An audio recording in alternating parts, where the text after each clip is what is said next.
On the Business Courier front page centerpiece this week, too young to retire and still too much to contribute. That's the dilemma of some current longtime employees of Procter & Gamble. So is there life after P&G?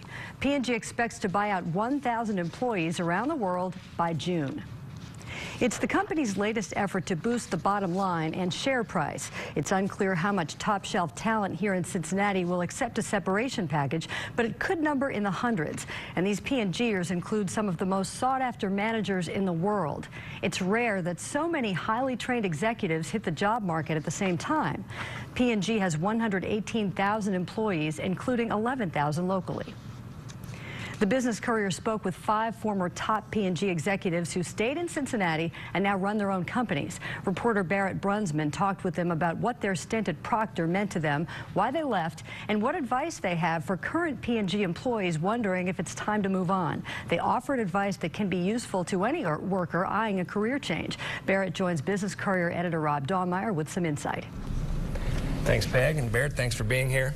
This is a charged time over at Procter. I mean, you think about hundreds of people, that's not a massive amount, but the kinds of people who are going to be leaving Procter & Gamble really is the story here.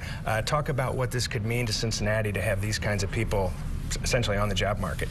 Rob, it could be good news for other local businesses.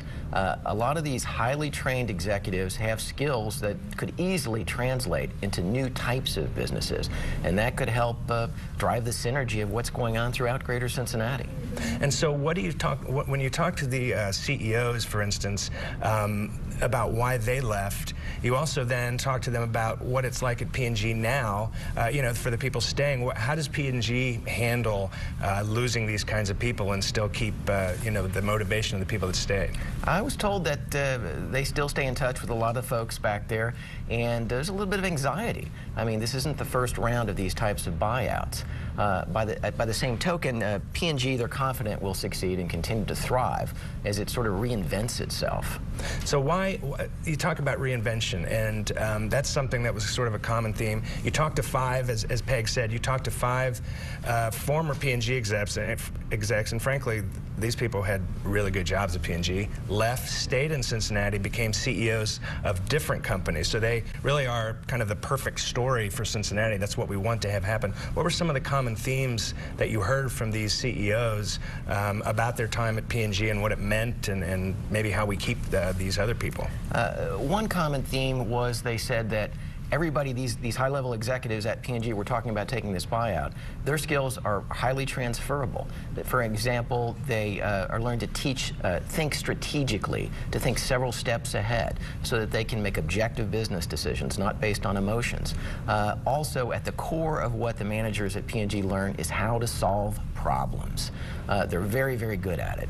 And one CEO mentioned to me, some of these managers now have to make it, they're used to making decisions in teams, now they have to make this decision on their own. Will they leave P&G? Will they take a voluntary buyout and try to pursue a second career? And what he mentioned to me is they have to trust their instincts, they have to trust their training, that they have to be confident that their skills will allow them to move on to another job of their choice and could help Cincinnati businesses. So we'll close with this.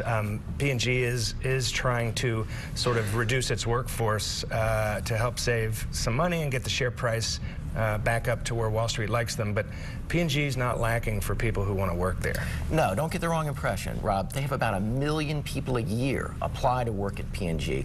A lot of these are kids out of the top Tier 1 schools throughout the nation, and P&G is confident it will continue to have a great source of highly intelligent, highly teachable folks coming in to move up the executive ranks. Well, we'll be keeping an eye on this, and obviously if some of these people who leave end up staying and making a name for themselves, hopefully we'll be there and be able to write about them. And thanks for being here. My pleasure, Rob. Peg, back to you. All right, thanks, Rob and Barrett. That is a great read.